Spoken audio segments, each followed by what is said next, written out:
मानवी जीवनाला अत्यंत सुंदर असं दिशा दिग्दर्शन करणारं संतांचं वाङ्मय, त्यांचे शब्द, एक एक शब्द हा अक्षर ब्रह्माशी अनुसंधान साधणारा. आमचे शब्द येतात आणि हवेत विरून जातात. काही कोणी त्याला फार महत्त्व देत नाही. घरात सुद्धा आमचं कोणी ऐकत नाही. ऐकतं का? तुम्हाला काही कळत नाही, गप्प बस. ऐकावं लागतं की नाही इकडं? हो म्हणा. कोण म्हणतं असं? घरात ऐकावं लागतं. घरात आमचाच आवाज असतो. घरात सुद्धा असतो की नाही? महिला वर्ग, एवढ्या संख्येने महिला वर्ग इथं उपस्थित आहेत. आपले उमेदवार बऱ्यापैकी कमीच असतात सगळीकडं. आजही बघा महिलांची संख्या जास्त आहे. आणि सप्ताह करणाऱ्यांना किंवा संयोजकांना, महाराजांना मी धन्यवाद देते की महिलांना आपण आरक्षण दिलं थोडं तरी सप्ताहात. त्यामुळे आज माझ्या परमभाग्यानी माऊलींच्या या विरहिणी प्रकरणातल्या 3 चरणाच्या अभंगाला स्पर्श आपण करत असताना ज्ञानोबरायांनी काय सांगितलं, विरहिणी का लिहावीशी वाटली, का सांगावीशी वाटली माऊलींना. माऊली पुरुष जरी असले तरी स्त्री भावानी भगवंतांना केलेली ती याचना, ती प्रार्थना. एका जीवात्म्यानी शिवात्म्याला घातलेली साध म्हणजे विरहिणी आहे किंवा विराणी असं म्हणतो आपण. ज्ञानोबरायांची विरहिणी भगवत भेटी करता आर्त व्याकुळ असलेल्या एका जीवात्म्याचं प्रतीक आहे. आणि ज्ञानोबराय त्या आर्ततेने भगवंताला साथ घालतात. माऊली म्हटलं तरी आमचं हृदय हेलावून जातं, डोळ्यामध्ये पाणी आलं पाहिजे. माऊलींच्या आठवणींनी सुद्धा इतके अनंत उपकार आहेत मंडळी. काव्याचा दर्जा इतका विलक्षण. साच आणि मवाळ मी तुले आणि रसाळ, शब्द जैसे कल्लोळ अमृताचे. ज्ञानोबरायांची ज्ञानेश्वरी उघडा. माऊलींच्या ज्ञानेश्वरीमध्ये एकही शब्द असा नाही की जो टोचेल, आपल्याला लागेल. आपण दिवसभरात असे असंख्य शब्द बोलतो, मग त्यातले कितीतरी थोडेच बरे असतात की दुसऱ्याच्या हृदयाला लागणार नाहीत. मया नर्तिता लोक निंदा सुजिव्हा, विठोबांना दफ्तरदार म्हणायचे. दिवसभर मी अनेकांची निंदा करण्यामध्ये माझी जीभ अक्षरशः नाचवतो. बघा, आपण आपलं परीक्षण करायचं, आत्मपरीक्षण. काय काय उच्चार करतो आम्ही, कशाचा उच्चार करतो. शब्द संभल के बोलिये, शब्द के हात ना पाव. एक शब्द हे औषधी, तो दुसरा शब्द हे घाव असं म्हटलंय. दुसऱ्याच्या हृदयाला जखमा करणारे आमचे शब्द. पण संतांच्या वाङ्मयाकडे बघायचं, ज्ञानोबरायांच्या वाङ्मयाकडे बघायचं. ज्ञानोबरायांच्या सबंध ज्ञानेश्वरीमध्ये भगवद्गीतेवर, भगवद्गीता हे सोनं आहे आणि भगवद्गीतेवर चढवलेला अलंकार म्हणजे ज्ञानोबरायांची ज्ञानेश्वरी आहे. ज्ञानराज माझी, भगवद्गीतेवर चढवलेला अलंकार ज्ञानोबरायांनी ज्ञानेश्वरी प्राकृत भाषेमध्ये आपल्या सगळ्यांच्यासाठी दिली, साधकांच्यासाठी दिली. मुमुक्षुत्वाच्या जे पलीकडे गेलेत अशांच्यासाठी अमृतानुभव किंवा अनुभवामृत दिलं. साधकांच्यासाठी ज्ञानोबरायांची ज्ञानेश्वरी, चांगदेव पासष्टी असेल, अनेक साहित्य, अभंग, विरहिण्या. आणि या पलीकडे जाऊन श्रमिकांच्यासाठी, साध्या भोळ्या कष्टकरी माणसांसाठी रोज हातात बाळगता येईल असा ग्रंथ, वारकऱ्याची संध्या, हरिपाठ नावाचा ग्रंथ दिला. एका हरिपाठासाठी ज्ञानोबरायांचे 1000 वेळा पाय पकडले तरी कमी ठरणार आहेत. इतके अनंत उपकार आहेत हरिपाठाचे. मुखामध्ये हरिनामाचा उच्चार यायला सुद्धा अनंत जन्मीचं पुण्य लागतं. ज्ञानोबराय अनेक जन्माची पुण्याई पाठीशी असावी लागते, तेव्हा भगवंताचं नाम मुखामध्ये येतं. नाथांच्या हरिपाठातलं गोड प्रमाण महाराजांनी दिलं. अनेकांना नाथांचा हरिपाठ आहे हे माहिती नाही. म्हणजे अनेक जण विचारतात की खरंच नाथांचंही हरिपाठ आहे का. अनंत जन्मोनी पुण्य होय असं ज्ञानोबराय सुद्धा सांगतात. रामकृष्ण ज्ञानदेव मनी, रामकृष्ण ध्यानी, अनंत जन्मोनी पुण्य होय. सहस्रनाम उच्चारिजे, एक वेळ मुखासी यावया. सहस्र जन्म घ्यावे लागतात भगवंताचं नाम एकदा मुखात येण्याकरता. आम्ही भाग्यवान आहे ज्ञानोबरायांची, संतांची, तुकोबरायांची. माऊलींच्या पासून समर्थ रामदास स्वामी असतील आणि ज्ञानोबराय, सगळ्या संतांची तुमच्या माझ्यावर अनंत कृपा आहे, अनंत उपकार आहेत. ज्ञानमूर्ती ज्ञानदेव, भक्तिमूर्ती तुकोबराय, नाममूर्ती नामदेव, शांतीमूर्ती एकनाथ महाराज आणि शक्तिमूर्ती समर्थ रामदास स्वामी. हे पंचप्राण आहेत महाराष्ट्राचे. असं आहे, यातला एक जरी हरवला ना तरी जीवन आणि शरीर कलेवरासारखं होतं. आज आमचं झालंय काय माहितीये, कुणी या मार्गाने जातं, कुणी त्या मार्गाने जातं आणि सगळी संभ्रांत अवस्था आहे, गोंधळलेली अवस्था आहे. नेमकं भक्तीचं साधन न सापडल्या कारणाने भ्रमिष्ठासारखी अवस्था झाली. कुणी वारी करतं, कोणी सनातनच्या बैठकीला जातं, कोणी समर्थांच्या बैठकीत बसेल, कोणी दत्त संप्रदायाची उपासना करेल, कोणी स्वाध्याय परिवाराचा परिपाठ आचरण करेल. जो तो ज्याला त्याला जमेल, ज्याला त्याला आवडेल असा विचार प्रणाली तो अंगी करतो. पण हे विसरून जातो की आपल्याला सगळ्यांना जायचंय एके ठिकाणी. आणि अशी आपल्या पंथामध्ये संप्रदायामध्ये जर अखंड तेढ आपण वाढवत राहिलो, निर्माण होत राहिली, तर आमच्या हिंदू धर्माची शक्ल करायला माणसं तयारच आहेत, बसलेली आहेत. भगवा हटावचे नारे सगळीकडे घुमतायत. बऱ्याच लोकांना भगव्याचा त्रास होतो. हिंदू हा शब्द उच्चारला तरी त्रास होतो. मला असं वाटतं भगवा हटाव मग नंतर बोला, पण रोज सकाळी पूर्व क्षितिजावर भगवा उगवतो. सबंध पूर्व क्षितिज भगव्या रंगाने उजळून निघतं. सूर्यनारायणाचा उदय होण्याच्या आधीच भगवी शलाका सगळी आकाशात पसरलेली असते. तो उगवताना सुद्धा भगवाच रंग असतो आणि मावळताना सुद्धा भगवाच रंग आकाशामध्ये उधळलेला असतो. मला असं वाटतं हिम्मत असेल तर आधी तो भगवा हटवूया आणि मग बाकीच्या गोष्टी करूया, नाही का? मला सांगा, आज आम्ही ज्या संप्रदायाचे पाईक आहोत, ज्या धर्माचे पाईक आहोत, ती धर्म परंपरा आपली सनातन आहे, वैदिक परंपरा आहे. ज्ञानोबरायांनी त्या परंपरेचं अनुसरण केलं. शास्त्राला माऊली असं अनुसंधान दिलं ज्ञानोबरायांनी. पै अहितापासून सोडविती, हित देऊनी वाढविती, नाही गा श्रुती परवती माऊली जगा. माऊली म्हटलो, आई काय करते? आम्ही धर्मशास्त्राला कठोर म्हटलं, पण ज्ञानोबरायांनी धर्म कसा आहे आमचा हे समजावून सांगितलं ज्ञानेश्वरीत. ज्ञानोबराय म्हणाले की आई जशी असते, लेकरू चुकलं तर त्याच्या 2 कानाखाली वाजवेल, पण तेच लेकरू जर आजारी पडलं तर त्याच्या उशा पायथ्याशी बसून राहते. ती आई असते आणि धर्मशास्त्र आईसारखं आहे. श्रुतीशास्त्रांना ज्ञानोबराय माऊली म्हणतात. किती वैश्विक अंतःकरण आहे बघा, किती सुंदर अंतःकरण आहे माझ्या ज्ञानोबरायांचं. म्हणून म्हटलं, ज्याला कुणी नाही ना, ज्ञानराज माझी अनाथांची माय असं जर संत सांगतात, तर ज्याला कुणी नाही त्यांनी माऊली म्हणून माऊलींच्या जवळ जावं, समाधीवर माथा टेकवावा. जीवनातलं सगळं समाधान आम्हाला प्राप्त करणारे ज्ञानोबराय. त्यांच्या सबंध वाङ्मयातून प्रत्येकाने हरिपाठाचं आचरण करावं. हरिमुखे म्हणा पुण्याची गणना कोण करी. त्यामुळे असे ज्ञानोबराय सकल संतांमध्ये जे श्रेष्ठ, सगळ्या संतांना मानलं. संत मान्य आहेत, विश्वमान्य आहेत, एवढंच नाही देव मान्य आहेत ज्ञानोबराय. देवानी सुद्धा प्रेम करावं. माऊलींनी ज्यावेळी समाधीची परवानगी मागावी ना पांडुरंग परमात्म्याकडे, भगवंत आता परवानगी द्या, तेव्हा भगवंतांना सुद्धा भरून आलं होतं. आणि ज्ञानोबरायांच्या समाधीमध्ये माऊलींच्या हाताला, एका हाताला पांडुरंग परमात्म्याने धरावं आणि दुसऱ्या हाताला निवृत्तीनाथांनी धरावं. ज्ञानोबरायांना निरोप देताना देवाचं सुद्धा अंतःकरण गलबलून जावं, इतकं श्रेष्ठ व्यक्तिमत्व. सगळे रडायला लागले तर मुक्ताबाई सांगतात, अरे रडता कशासाठी? रडा त्याच्यासाठी ज्याचं जीवन ध्येय अपूर्ण राहिलंय. माझ्या ज्ञानादादा इतकं सुंदर सुवर्णासारखं जीवन कुणीच नाही जगून दाखवलं. आता विश्वात्मके देवे येणे वाग्यज्ञ तोषावे, तोषोनी मज द्यावे पसाय दाने. असं जगाच्या पाठीवर इतकं उदात्त मागणं कोणीच नाही मागितलं. मागणारा तेवढ्या ताकदीचा आहे, देणारा तेवढ्या ताकदीचा आहे. संतच मागू शकतात मंडळी, परमात्म्याकडे मागणं संतच मागू शकतात. आमच्या समर्थांनी सुद्धा मागणं मागितलं. कल्याण करी रामराया, जनहित विवरी, तळमळ तळमळ होतची आहे, तुझी सावरी, कल्याण करी रामराया. देवा समाजाचं कल्याण देवाकडे मागणारे संत होते. आपण काय म्हणतो? खरं सांगा, आपलं मागणं काय असतं? दारिद्र्य जाऊ दे, बेकारी जाऊ दे, यंदा जमलंच तर 4 वर्ष शोध मोहीम चालली, पण पोराचं काही जुळे ना, पोराचं जुळू दे. जमलंच तर शेजाऱ्यांचं म्हटलं का काही नाही. हे असलं आमचं मागणं. पण समाजाचं कल्याण व्हावं ही याचना, ही कामना परमेश्वराकडे फक्त संत करतात. आणि माझ्या माऊलीचं अंतःकरण एवढं मोठं आहे ना, विश्वाचे आर्त माझ्या मनी प्रकाशले, अवघीची झाले देह ब्रह्म. सगळ्या जगाचं दुःख ज्ञानोबराय स्वतःच्या कवेत घेतात, स्वतःच्या पोटात घेतात आणि पांडुरंग परमात्म्याला सांगतात की माझं येण्याचं प्रयोजनच हे, माझं इथं जन्माला येण्याचं प्रयोजनच हे.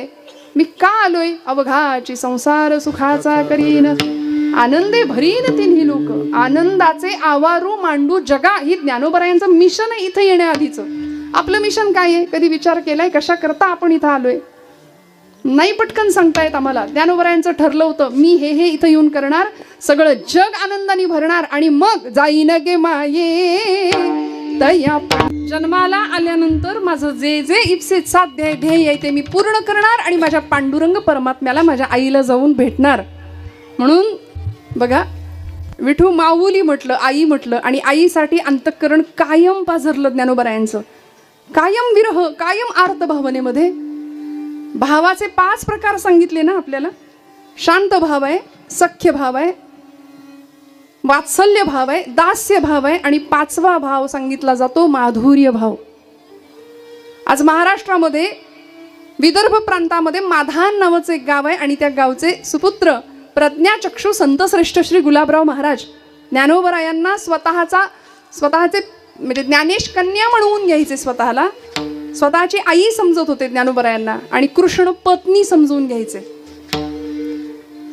राधा भावामध्ये, मधुरा भावामध्ये कायम आरूढ असलेले, मधुराद्वैता संप्रदायाचे अध्वर्यू असलेले गुलाबराव महाराज. ही मधुरा भक्ती आहे बघा, देह पुरुषाचा पण भाव मात्र स्त्रीचा, अंतःकरण स्त्रीचं. आज आपल्याला असं वाटतं पुरुषाला हृदय नसतं, पुरुष रडत नाही का? रडतो. कारण या देवी सर्व भूतेषु असं म्हटलंय. आई जगदंबेचं शक्ती स्वरूप, आई जगदंबेचं मातृस्वरूप, तिचं क्षमा स्वरूप, तिचं दया स्वरूप, तिचं धृती स्वरूप, स्मृती स्वरूप हे सगळीकडे आहे. ती फक्त स्त्री देहात नाही. या देवी सर्व भूतेषु म्हटले, सगळ्या भूतमात्रांमध्ये ती आहे. अर्धनारी नटेश्वराचं आपलं दैवत आहे साक्षात. त्यामुळे ती शक्ती स्वरूपिणी जगदंबा या देहामध्ये सुद्धा आहे. ज्ञानोबराय पुरुष देहामध्ये जरी असले तरी सुद्धा अंतःकरण मात्र अत्यंत मातृत्वानी, वात्सल्यानी, सौहार्दानी भरलेलं आहे. आणि पांडुरंगाप्रती कायम जिव्हाळ्याची भक्ती ज्ञानोबरायांची कायम. झालं काय? ज्ञानोबरायांना त्या चैतन्याचा लळा लागला. मी जिथून आलोय तिथं मला जायचंय अशी मनामध्ये भावना निर्माण झाली. म्हणून माऊलींचा अभंग आहे, चित्त चैतन्य चोरून नेले. चित्ताला चैतन्याची अनुभूती प्राप्त व्हावी अशी लालसा, अशी इच्छा मनामध्ये निर्माण व्हावी लागते. ती ज्ञानोबांना झाली. आता मला एका प्रश्नाचं उत्तर द्या. नदीचं मूळ स्वरूप कुठलं? नदीचं मूळ स्वरूप कुठलं? समुद्र. नदी वाहत वाहत वाहत जाऊन समुद्राला मिळते. सूर्याच्या उष्णतेने समुद्राच्या पाण्याची वाफ होते. ती वाफ हलकी असल्या कारणानं जागेत ना सगळे महिला मंडळ. काही नाही, प्रपंचात काही नसतं. 2 तास इथेच सगळा आनंद आहे. हा, this is the only way to be happy. तुम्ही आनंद प्रपंचात शोधा, तुम्हाला मिळणार नाही. तुम्ही तिकडे सुख संसारात शोधा, तुम्हाला मिळणार नाही. संसारात काय असतं? काय असतं सांगा बरं? हा, सर्व सुखाची आशा जन्म गेला, क्षण एक मुक्ती अप्राणी गेला, विडता दिशा चिर पावला, माया वेशीला जीव माला, माया वेशीला जीव माला, माझे सहित नदी कोणी, हो माझे सहित नदी कोणी. सगळी सुखाच्या मागे लागलेली आम्ही मंडळी आहे संसारामध्ये. कायम सुखाच्या शोधात आहे. सुख मिळत नाही. स्वानंद सुख निवासी सद्गुरू मामासाहेब दांडेकर म्हणायचे, संसारामध्ये सुख शोधणं म्हणजे मिरच्याच्या बाजारात जायचं आणि म्हणायचं खव्याचे पेढे देता का हो किलोभर. तर मिरच्यांच्या बाजारामध्ये खव्याचे पेढे मिळणार नाहीत. तिथं ठसकाच लागणार आहे आणि तिथं डोळ्यात पाणीच येणार आहे. संसार रडवतोय आम्हाला. मग खरं सांगा, हा आनंद संसारात आहे का? नाहीये. तो आनंद इथं आहे, याच धर्ममंडपामध्ये, याच नामभक्तीमध्ये, नामस्मरण भक्तीमध्ये. संतांनी आयुष्य समर्पित केलं हा आनंद आम्हाला देण्याकरता, की जो स्वतःला अनुभवायला मिळाला.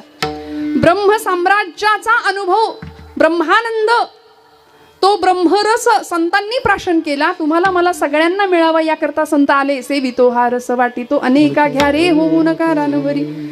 आम्हाला मिळालं ते आम्ही तुम्हाला द्यायला आलोय. सर्वसामान्य माणसाची ही भूमिका नसते. आपल्याकडे जे आहे ते दुसऱ्याला मिळूच नाही किंवा द्यायचंच नाही. सरकार पाणी अडवा, पाणी जिरवा म्हणतं. आम्ही याची अडवा.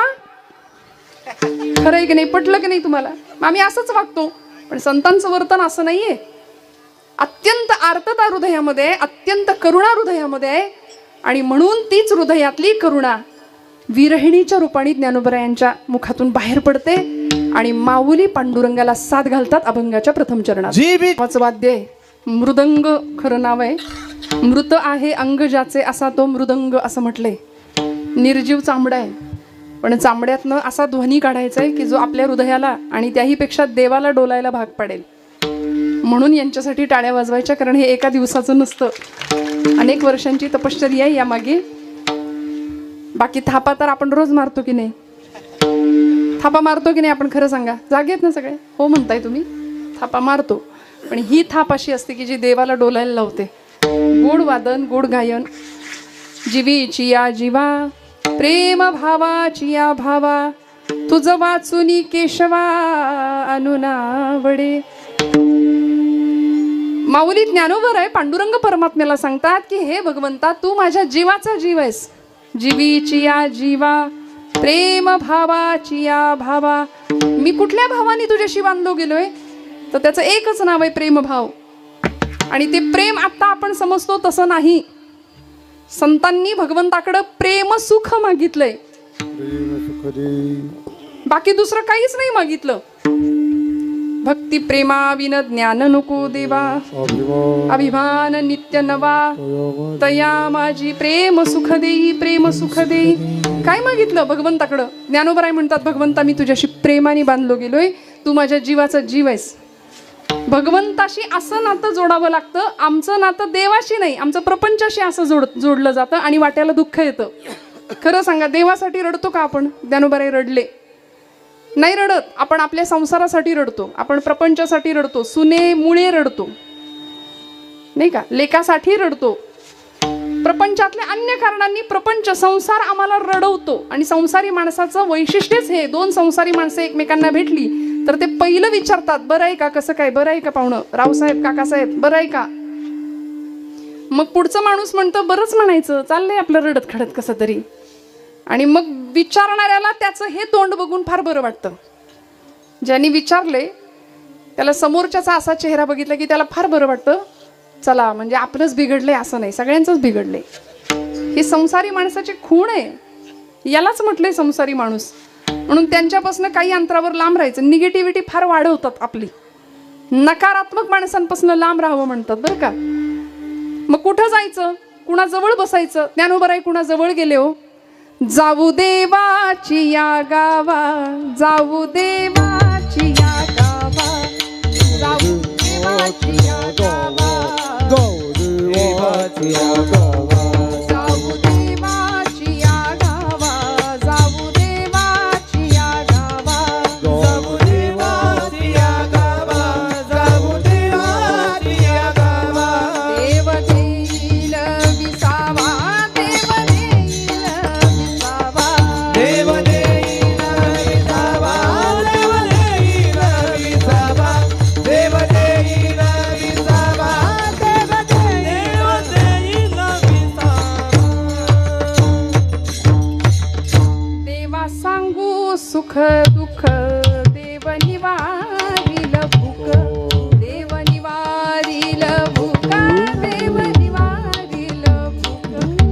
तुका म्हणे आम्ही वाणी, या देवाची लढीवाळे, जाऊ देवाची या गावा. गाव एकच निवडलं संतांनी, देवाचं गाव. विसावा तिथंच मिळणार आहे. क्या बात, वा वा वा.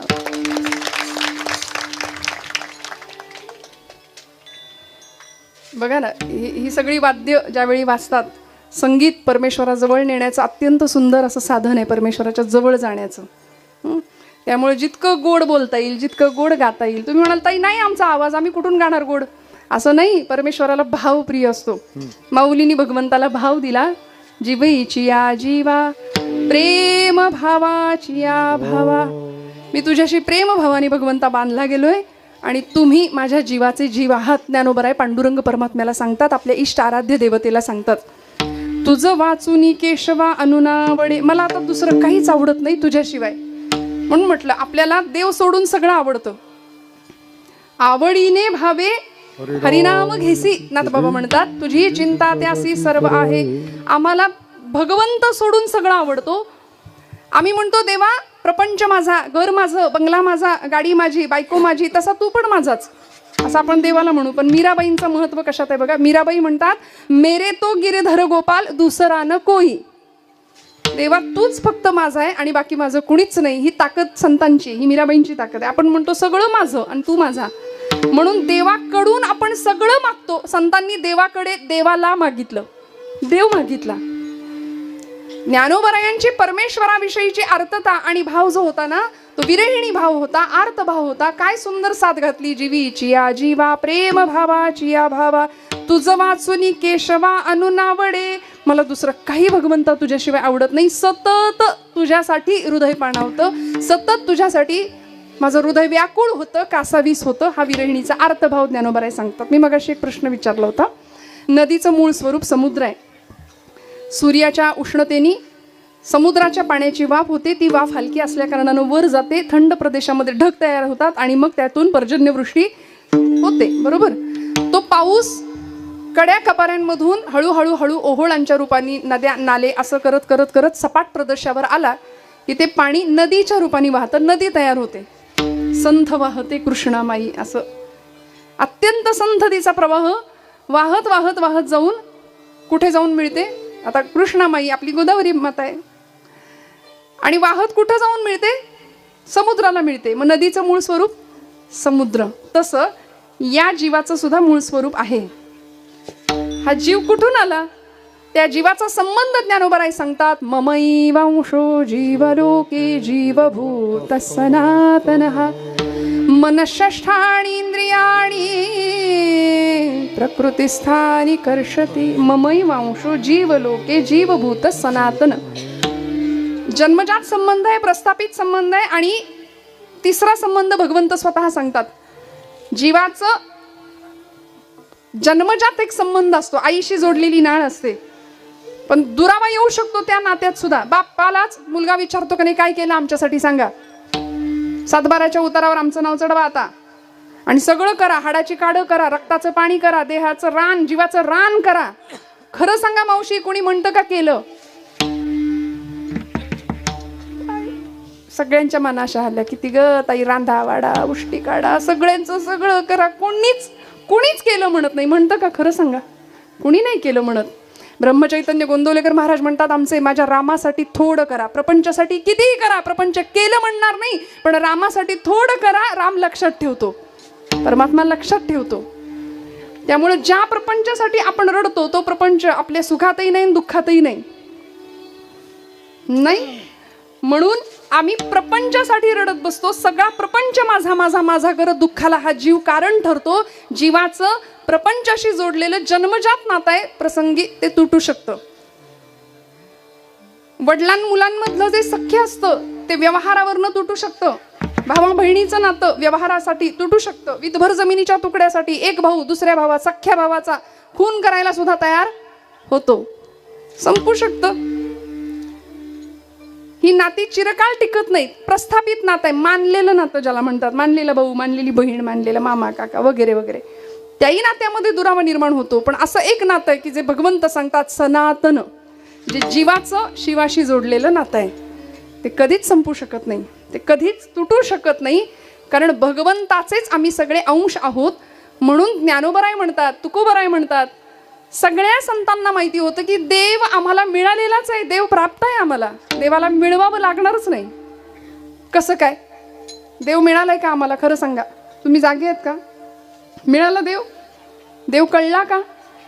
काहींना देव कळत नाही, काहींना देव मिळत नाही, काहींना देव कळतो पण मिळत नाही, काहींना देव मिळतो पण कळत नाही, आणि काहींना देव कळतोही मिळतोही. काहींना देव कळतही नाही आणि मिळतही नाही. आपण नेमके कशात आहे? ज्ञानोबरायांना देव कळाला, देव मिळाला, त्यांनी देवाला पाहिलं. प्रल्हाद केशव अत्रे, आचार्य अत्रे पुण्याचे प्रसिद्ध साहित्यिक होऊन गेले. लोकांनी त्याला अभंगाचा दर्जा दिला, पण अत्यंत सुंदर शब्द, सोप्या शब्दामध्ये सांगितलं, जे तत्वज्ञान माऊली हरिपाठात सांगतात. मंथुनी नवनीता तैसे घे अनंता, वाया व्यर्थ कथा सांडी मार्गू, आशय अत्रेंनी सांगितला. देहदेवाचे मंदिर, देहदेवाचे मंदिर, देहदेवाचे मंदिर, देहदेवाचे मंदिर.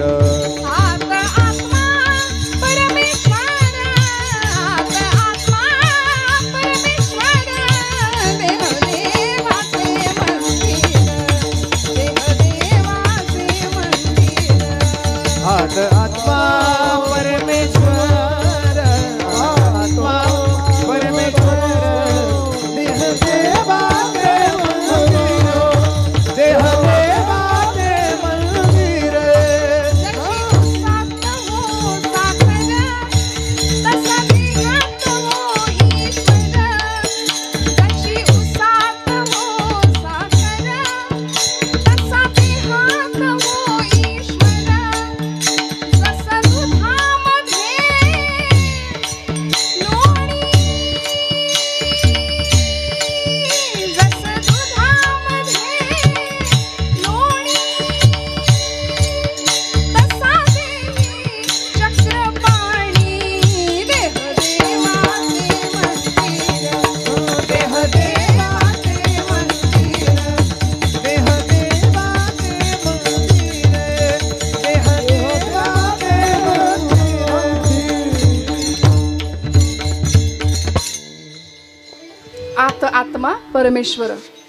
जसं दुधामध्ये लोणी तसा देही चक्रपाणी. दुधात लोणी आहे का? आहेत ना जागे? दुधात लोणी आहे का? नाही आहे? आहे की नाही? नक्की काय? दुधात लोणी आहे ना? आहे. पण ते दिसतं का? नाही. मग ते दिसण्याकरता काय करतो आपण? मंथन. दुधातलं लोणी दिसायचं असेल तर मंथोनी नवनीता, मंथन करावं लागतं. मंथन म्हणजे काय? घुसळायचं. जसं दुधातलं लोणी दिसण्याकरता घुसळण असते मुख्य क्रिया, तसा देहातला चक्रपाणी दिसायचा असेल तर तिथं सुद्धा घुसळावंच लागतं. आणि घुसळण म्हणजे भजन. विठ्ठल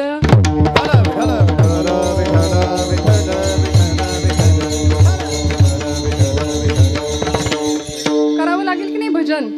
भजनाशिवाय देव कसा भेटेल हो? देहाला भूक लागली तर आपण काय करतो? सांगा ना पटकन, जेवण करून आलात ना सगळे? देहाला भूक लागली तर आपण काय करतो? भोजन.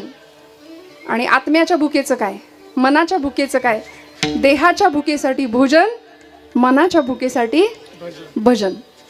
मग सगळे भजनासाठी आपण असतो, पण काकड्याला सगळे असतात का हो सकाळी? नाही. परमेश्वराच्या भजनामधला आनंद संतांनी घेतला, देवाला आळवलं आणि देव हृदयामध्ये जो होताच मूळचा तो प्रकट केला. देव प्राप्त करायची वस्तू नाही, देव प्राप्त आहे. संतांना माहिती होतं, माऊलींना माहिती आहे देव मला प्राप्तच आहे, कारण मी त्याचाच अंश आहे. निवृत्तीनाथांचा अभंग आहे, आम्ही चकोर हरिचंद्रमा, आम्ही कला तो पौर्णिमा, आम्ही कला तो पौर्णिमा, आम्ही चकोर हरिचंद्रमा. जैसा बाहिजो भीतरी हरी, जैसा बाहिजो भीतरी हरी, बिंबी बिंबला, बिंबी बिंबला एक सूत्रे, आम्ही चकोर हरिचंद्रमा, आम्ही चकोर हरिचंद्रमा, आम्ही चकोर हरिचंद्रमा, आम्ही चकोर हरिचंद्रमा, आम्ही चकोर हरिचंद्रमा, आम्ही चकोर हरिचंद्रमा. त्या चैतन्यनाथाचा किंवा त्या चैतन्याचा या माझ्या चित्ताला लळा लागला, देवा तू माझ्या जीवाचा जीव आहेस, असं माऊली पांडुरंग परमात्म्याला सांगतात. जीवीची या जीवा प्रेम भावाची या भावा. मग तो जीवातला जो जीव आहे ना, तो कसा ओळखायचा? तिथपर्यंत कसं पोहोचायचं?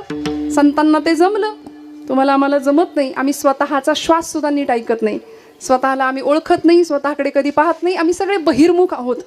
ज्ञानोबरायांनी निर्गुणाची उपासना केली, निर्गुणाच्या माध्यमातून परमात्म्याजवळ पोहोचले आणि आम्हाला सगुण उपासना दिली, साधी सोपी मूर्त रूपाची पूजा करायला सांगितली.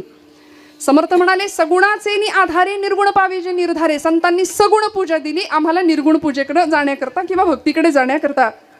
ज्ञानोबरायांनी अवघड उपासना केली, आतल्या जीवाला ओळखलं. तू माझ्या जीवाचा जीव आहेस भगवंता. आता जीवाचा जीव म्हणजे काय? आम्ही ज्यांना जीव लावतो की नाही, आज खूप म्हणतो माझा माझा माझा माझा, उद्या तो माझा राहिलेला नसतो, नाही का?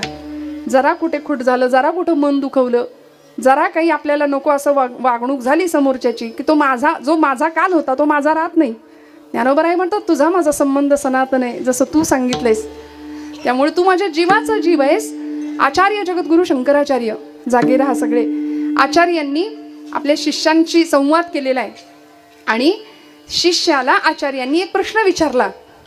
म्हणाले, किंते ज्योतिर्वदस्वहनिरविरिहमे चंद्रदीपादिरात्रौ स्यादेवो भानुदीपादिक परिकलने किं तव ज्योतिरस्मि चक्षुस्तन्मीलने भवति च किं सुतरां धीर्धिय किं प्रकाशे तत्रैवाहं ततसि परमकं ज्योतिरस्मि प्रभोऽहम्. विठ्ठल.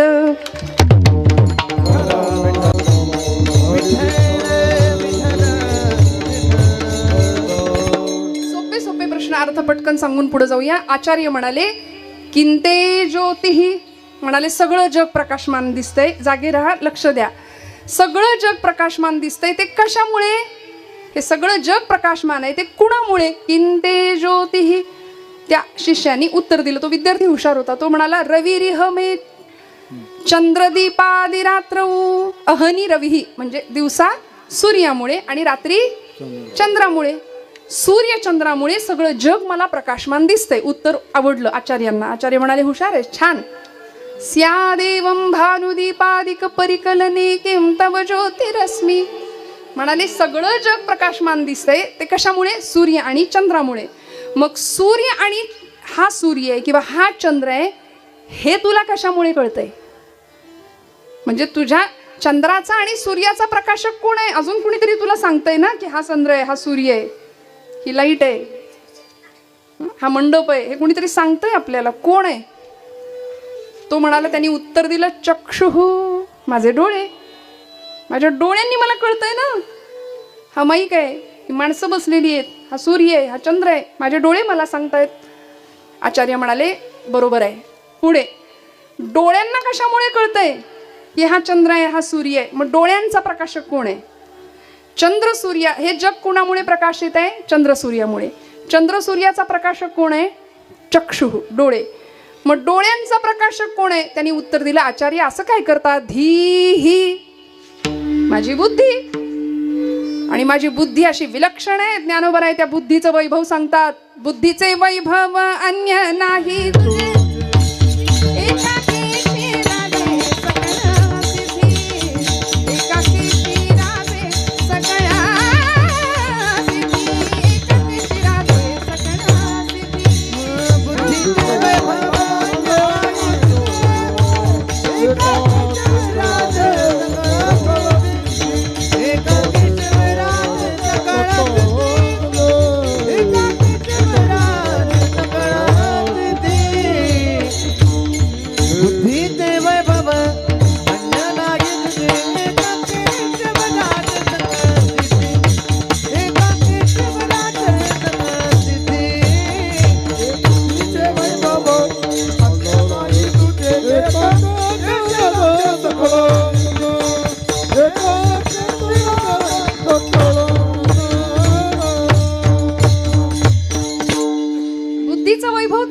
सांगतात. पण ती बुद्धी कुठली माहितीये का? जी बुद्धी शरण जाते योग्य ठिकाणी, गुरुतत्वाला, देवाच्या चरणावर, सद्गुरूंच्या चरणावर. शरण न जाणारी बुद्धी वांझोटी असते असं म्हणतात. त्यामुळे ती बुद्धी आम्हाला भगवंताकडे घेऊन नाही जाणार. आचार्यांच्या प्रश्नाला उत्तर दिलं त्या शिष्यानी. म्हणाले, आचार्य, जगाचा प्रकाशक सूर्यचंद्र, सूर्यचंद्राचा प्रकाशक माझे डोळे, आणि माझ्या डोळ्यांचा प्रकाशक माझी बुद्धी. आचार्य म्हणाले, छान, पण धीर धिय किम प्रकाशे, तुझ्या बुद्धीचा प्रकाशक कोण आहे? ह्याला अमुक अमुक म्हणतात, हे वाद्य मृदंग आहे, हे माझ्या बुद्धीला कोण सांगते? मी याला पेटी म्हणेन, तुम्ही मानाल का? माझ्या बुद्धीचा प्रकाशक कोण आहे? तो शिष्य कंटाळला. तो म्हणला, आचार्य असं काय करतात? तत्रैव अहम, मीच नाही का? तो मीच आहे. मग आचार्य म्हणाले, हा जो मी आहे ना, तो तुझ्या जीवातला जीव आहे. हा जो मी एक नाही, त्याला वेदांताच्या भाषेमध्ये कूटस्थ चैतन्य असं म्हणतात. आणि त्या चैतन्याचा लळा लागला किती हो. पडिले दूर देशी मज आठवे मानसी, मज आठवे मानसी. एखादी कन्या सासरी जाते की नाही, आताची नाही, आता बाई करून निघून जाते. तिला लग्नाला आई वडील नसले तरी चालतात, ते काहीच फरक. आता आम्ही सगळे बोथट जाणीवा झाले, आमची संवेदना संपली.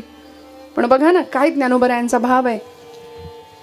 पडिले दूर देशी मज आठवे मानसी, मज आठवे मानसी, मज आठवे मानसी, मज आठवे मानसी.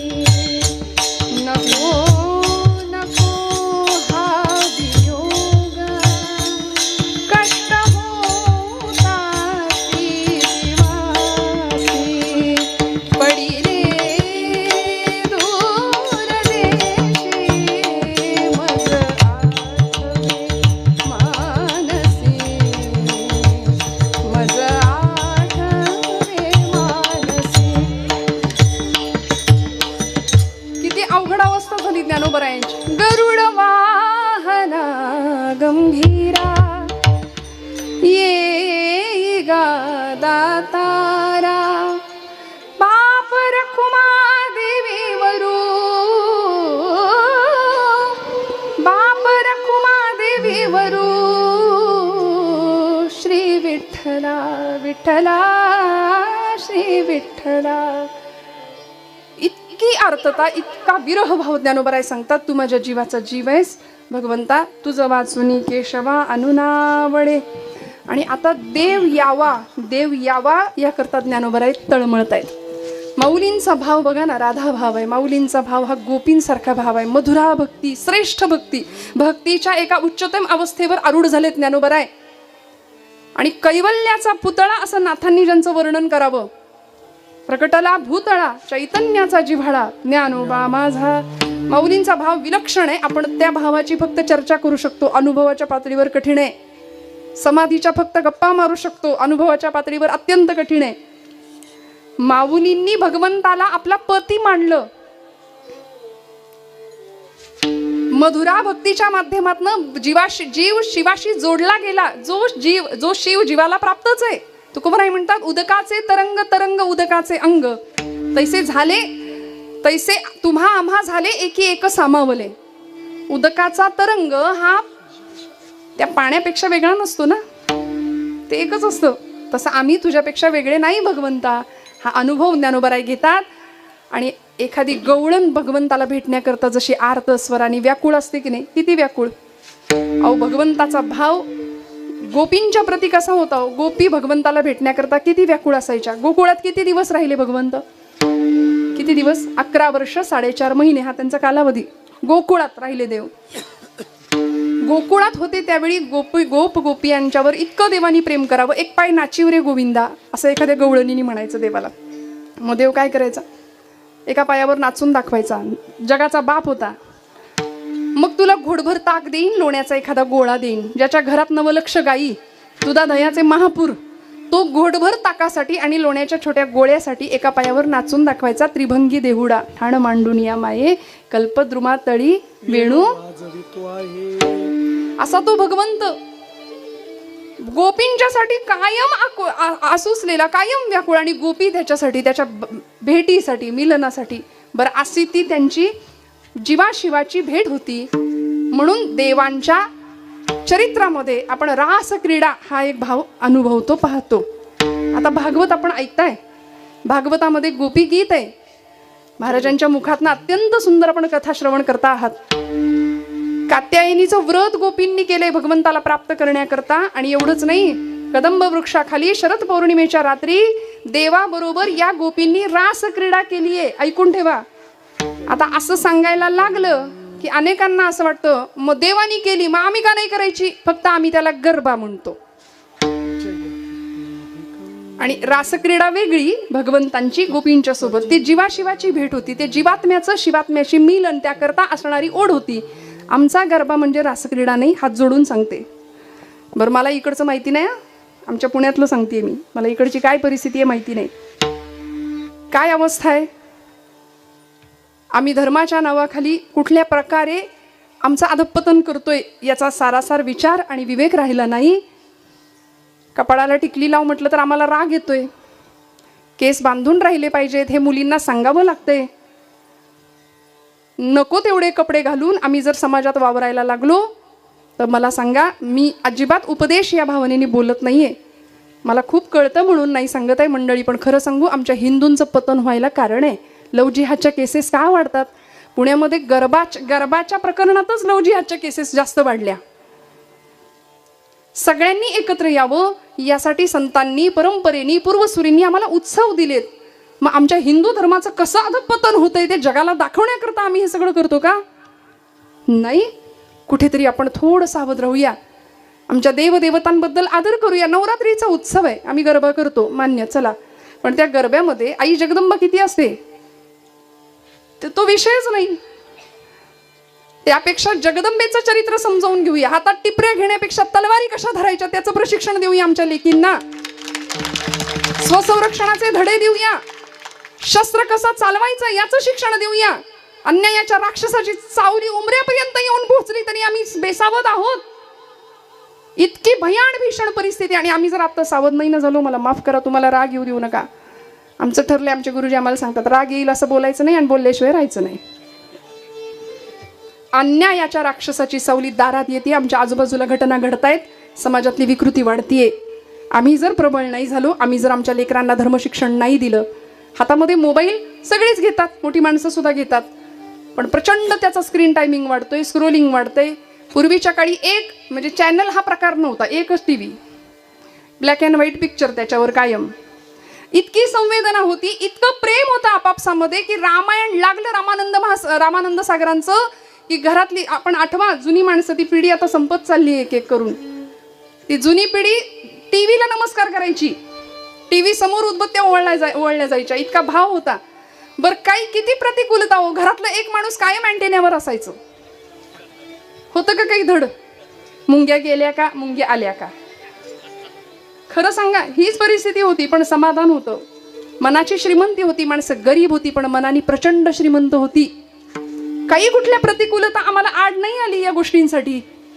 आज आम्हाला सगळं आहे, हातात रिमोट आहे, 250 पेक्षा जास्त चॅनल आहेत त्याच्यामध्ये एका हातात, आणि एक चित्र एका सेकंदापेक्षा जास्त आमचं पोरग बघायला तयार नाही. बुद्धीची चंचलता, मन अस्थिर, बैठक नाही, कुठल्याच प्रकारची उपासना नाही. समर्थ म्हणतात, उपासना उपासना साधकासी सूचना, उपासना उपासना, अखंड उपासना, अखंड नामामध्ये, अखंड ध्यानामध्ये, चांगल्या विचारांमध्ये नाहीये. आणि याचं कारण खरं सांगते, आम्ही जर मोठी माणसं सावध नाही झालो, नाही राहिलो, तर पुढच्या पिढीसमोर अंधकार निर्माण करायला आम्ही कारणीभूत आहोत. येथ वडील जे जे करीती ज्ञानोबराय सांगतात, तया नाम धर्म ठेविती, तेची येर अनुष्ठिती सामान्य सकल. मोठ्या माणसांवर खूप मोठी जबाबदारी असते.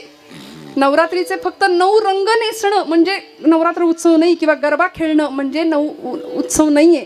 बरं, रंगाच्या साड्या नेसायच्या नाही का? नेसायच्या. आम्ही खरं सांगू का, माझ्या महिला वर्गाचं, मी अजिबात कुणाची निंदा नाही करत आहे, पण माझ्या महिला वर्गाचं मला प्रचंड कौतुक आहे, प्रचंड. का विचारा? कारण आमचा महिला वर्ग आहे की नाही, त्यांना 4 गोष्टी जास्त प्रिय आहेत: शेण, साय, शेवई आणि जावई. असे जुने कीर्तनकार सांगायचे, बाबा मला नाही माहिती, जुनी मंडळी आमची सांगायची. शेण, शेवई, साय आणि जावई, अशा 4 गोष्टी महिला वर्गाला अत्यंत प्रिय. आताची काय परिस्थिती आहे? जुन्या मंडळींचे हे दृष्टांत होते, हे वक्तव्य असायचे. बरं, साय का प्रिय? प्रचंड प्रिय, आजही प्रिय आहे. एखाद्या वेळी अचानक पाहुणे आले आणि त्यांनी दूध मागितलं. दूध देताना मोठं पातेलं नाईलाजाने गडबडीत बाहेर आणावं लागलं. लहान पातेलं नाही आलं हाताशी, लहान भांड नाही आलं, मोठं पातेलं आणलं, तर त्याच्यावरची साय आपण कसं करतो? फुंकून भुंकून थुंकी पडली तरी चालेल, पण साय नाही ताटात पडू देणार. आहे की नाही? मग किती किती आम्ही त्या साईला जपतो, साईवरचे फार प्रेम. बरं साई, मग आता तुम्ही म्हणाल ताई महिला असून आमची निंदा करता. निंदा नाही, साईवर का प्रेम? कारण ती साई सगळे आम्ही साठवतो, त्याला छान विरजण लावतो, मग त्याचं छान नाही का दही बनतं, मग तुपापर्यंतचा प्रवास, आणि ते छान तूप घरातल्या सगळ्या मंडळींना, लेकरांना, पतिदेवांना आम्ही खायला घालतो. म्हणून म्हटलं माझ्या स्त्री वर्गाचा मला अभिमान आहे. जगातल्या सगळ्या डिग्र्या एका बाजूला आहेत. तुम्ही आमदार असा, खासदार असा, आणि डॉक्टर असा, इंजिनियर असा, कुणीही असा, सामाजिक पातळीवर तुम्ही कितीही मोठे असा, पण मला असं वाटतं भारतातली सगळ्यात मोठी डिग्री जर कुठली असेल ना तर ती भारतीय गृहिणी सगळ्यात मोठी डिग्री आहे, सगळ्यात मोठी. कारण नाही पगार मिळाला तरी सुद्धा खरं सांगू का, आपण जर संपावर गेलात तर काही कुणाचं काहीच नाही, काही होणार नाही. त्यामुळे अत्यंत मोठं स्थान आहे. आणि असा स्त्री भाव इतका विलक्षण आहे ना, या गोपी भावामध्ये ज्यावेळी ज्ञानोबाराई जातात बघा, सगळ्यांवर प्रेम, प्रचंड वात्सल्य, संवेदनशीलता, सौहार्दता, एकमेकांविषयीची आत्मीयता. त्या गोपींनी परमात्म्यावर किती प्रेम करावं. ज्यावेळी मथुरेमध्ये भगवंत आले त्यावेळी यमुनेकडे बघायचे आणि डोळ्यातनं पाणी उद्धवानी विचारावं, कृष्णा आपण रडता? ज्ञानी भक्त होता उद्धव, भगवंतांना म्हणायचा देवा तू परब्रह्म आहेस आणि तू रडतोस, तू रडतोस. काय करू म्हणाले उद्धवा, मला माझ्या गोकुळची आठवण येते. उद्धव म्हणाला देवा अरे सांगायचं ना त्यांना की तू ज्ञानी, तू परब्रह्म आहेस आणि या गवळणी तुला देव समजून तुला तुझा पुत्र समजतायत, तू त्यांना सांग तरी समजावून. अक्रूरांच्या बाबतीतही तेच झालं होतं. उद्धवांना सुद्धा देवानी त्यासाठी पाठवलं, अक्रूरांनाही तेच भक्तीचं ज्ञान त्या प्रसंगामध्ये दिलं होतं. ज्यावेळी भगवंतांना आणायला अक्रूर गेले होते गोकुळामध्ये, काय झालं होतं, आकांत मांडला सगळ्या गवळणींनी. किती प्रेम होतं भगवंतावरती. ज्यावेळी भगवंताचा रथ नंदबाबांच्या वाड्यासमोर सजलेला दिसला ना, त्यावेळी सगळ्या गवळणी आल्या नंदबाबांना, यशोदेला विचारू लागल्या, गवळण म्हणती यशोदेला कोठे गे सावळा. सांग ना ग यशोदे, का रथ शृंगारीला सांगे गे मजला. अक्रूर उभासे अंगणी बाई गे साजणी, या नंदाचे अंगणी मिळाल्या गवळणी.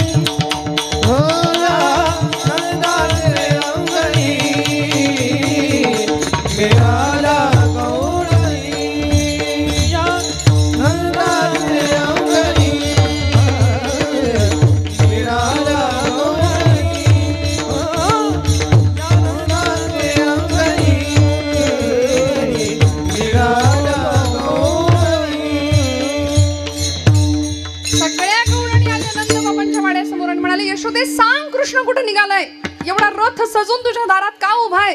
रथी चढले वनमाळी आकांत गोकुळी. प्रचंड आकांत केल्या सगळ्या गवळणींनी. नयनीच्या उदकाने, नयनीच्या उदकाने भिजली धरणी, या नंदाचे अंगणी मिळाल्या गवळणी. प्रचंड प्रेम भगवंतावर करावं, अक्षरशः गडबडा लोळायला लागले, देवाला नेऊ नाही देणार म्हणाले, इतकं प्रेम भगवंतावर, इतकं प्रेम. ज्ञानोबाराय म्हणतात तसा तू सुद्धा देवा माझ्या जीवाचा जीव आहेस, जीवीची या जीवा प्रेम भावाची या बावा. तुझं वाचुनी केशवा अनुना वडे विठोबा. रखुमाई विठोबा रखुमाई विठोबा रखुमाई विठोबा रखुमाई विठोबा रखुमाई विठोबा रखुमाई विठोबा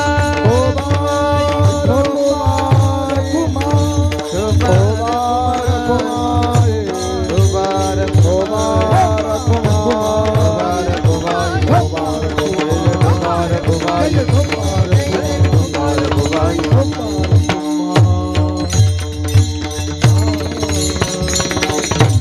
जीवीची या जीवा प्रेम भावाची या भावा. तुझ वाचुनी केशवा अनुनावडे जीवे अनुसरलिये अजूनी का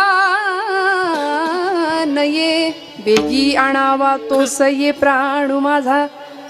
कुणीतरी लवकर त्याला घेऊन या असा निरोप पाठवतात माऊली.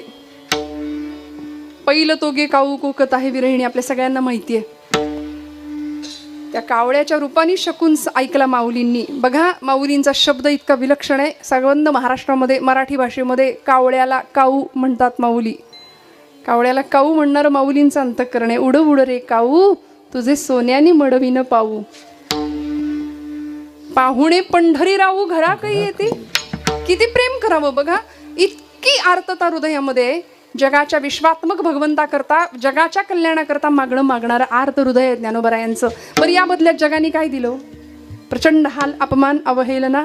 संन्याशाच्या पोरांनो अरे तुम्ही जगता तरी कशाला. जगण्याचा सुद्धा अधिकार नव्हता समाजामध्ये. इतकी विलक्षण वाईट अवस्था आणि इतका छळ समाजाने करून सुद्धा जे खळांची व्यंकटी संडो इतकं उदात्त मागणं कोण मागतो. म्हणून माझ्या माऊलीचं अंतःकरण किती मोठं आहे किती मोठं आहे. एकाने विचारलं होतं खरंच ताई त्या आळंदीच्या दगडामध्ये माऊली आहेत का. म्हटलं आहेत. डोकं टेकवणारा फक्त दगड नसावा म्हणजे मिळवलं. दगडाच्या पाषाणाच्या हृदयाची माणसं आहेत सध्या. आम्हाला माणसातला माणूस दिसत नाही. मग दगडातला देव कधी दिसायचा. पाषाणातला भगवंत आम्हाला कधी दिसायचा. नामदेव महाराज त्याच भगवंताच्या समोर ताट ठेवतात नैवेद्याचं. पाणी फिरवतात आणि म्हणतात करा सुरुवात. देव जेवत नाही. बराच वेळ झाला. बरीच अर्जव करून झाली. देवा जेवा ना देवा जेवा ना. रडायला लागले. माझे बाबा गावाला गेलेत. 5 वर्षाचं वय होतं नामदेव महाराजांचं. दामाशेटी गावावरून आल्यावर मला विचारतील देव जेवला का. देवाला नैवेद्य दिल्याशिवाय तू जेवायचं नव्हतं ना मया. तू देव जेवला.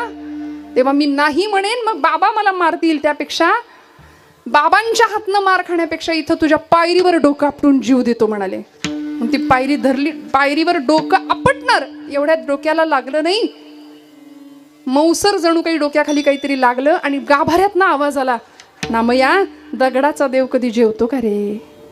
नामदेव महाराज म्हणाले दगडाचा देव कधी बोलतो का रे. बोललास ना. चाटून पुसून स्वच्छ करायला लावलं. आणि किती आर्तता करावी. नामदेव महाराजांनी भगवंताच्या भेटी करता भेटीची आवडी उतावीळ मन मनाची उतावीळ अवस्था भगवंताच्या भेटी करता आसुवे दाटली उभारोनी बाहेर. आसुवे दाटली उभारोनी बाहेर.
भगवंतांना सुद्धा या भक्तांच्या शिवाय करमत नव्हतं.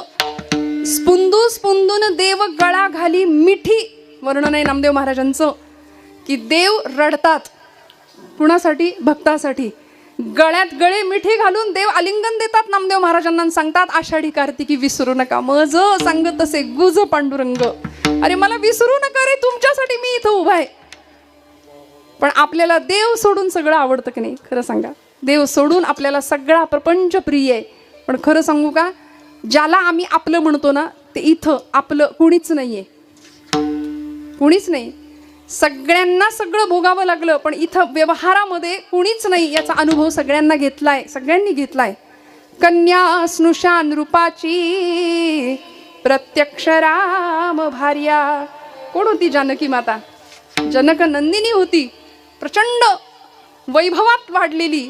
कन्या स्नुषान रूपाची प्रत्यक्ष राम भार्या, पिचली क्षणाक्षणाला कारुण्य रूपी सीता, कामी तिच्यान आले सामर्थ्य राघवांचे, प्रत्यक्ष वेळ येता कोणी नसे कुणाचे, प्रत्यक्ष वेळ येता कोणी नसे कुणाचे, त्यागुनी सूर्यपुत्रा कुंती पुन्हा कुमारी, कर्णास अनुज माता सारेच जन्मवैरी, कौतुक का करावे त्या रक्तबंधनांचे, प्रत्यक्ष वेळ येता कोणी नसे कुणाचे, केली द्युतात उभी साक्षात कृष्ण भगिनी. द्रौपदीची काय अवस्था होती, एकापेक्षा एक रथी महारथी होते तिथे. सम्राट पांडवांची रानावनात राणी, पती 5 देव बंधू तरी भोग हे तियेचे, प्रत्यक्ष वेळ येता कोणी नसे कुणाचे, ठेवू नको अपेक्षा असल्या जगाकडूनी, निरपेक्ष आचरी तू कर्तव्य प्रेम दोन्ही, मग चालू दे सुखाने अवघेरणे जगाचे, प्रत्यक्ष वेळ येता कोणी नसे कुणाचे, प्रत्यक्ष वेळ येता कोणी नसे कुणाचे. ज्ञानोबरायांना का भगवंत आपलासा वाटला, कारण माहिती होतं या संसारामध्ये इथे हे सगळं जग मिथ्या आहे आणि खरं काय ब्रह्मसत्यं जगन मिथ्या, याची प्रचिती तुम्हाला मला सुद्धा यावी, भगवंताला भेटण्याची आर्त ओढ तुमच्या माझ्या मनात निर्माण व्हावी, या आशयासाठी ज्ञानोबराय सांगतात की जीवे अनुसरलिये अजूनी का नये, वेगी आणावा तो सये प्राणू माझा. ज्ञानेश्वर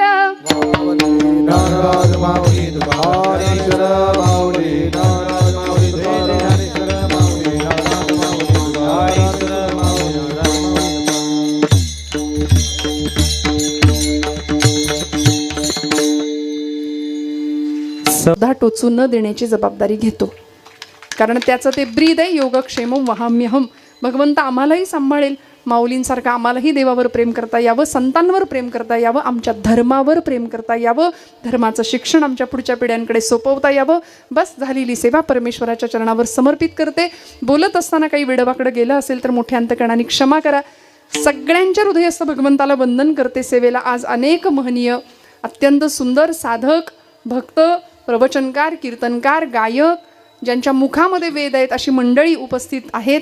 मनापासून सगळ्या वैदिक लोकांना, सगळ्या वारकऱ्यांना, सगळ्यांच्या ज्यांच्या मुखात नाम आहे अशा सगळ्या नामधारकांना, साधकांना मनापासून नमस्कार करते. उत्तम ध्वनी व्यवस्था, उत्तम वादन महाराजांचं एकदा टाळ्या वाजवा, खणखणीत टाळ्या वाजवा. आज आपल्या कीर्तनामध्ये मला वारकरी कीर्तनासाठी पहिल्यांदा व्हायोलिन मिळालं, त्यासाठी धन्यवाद.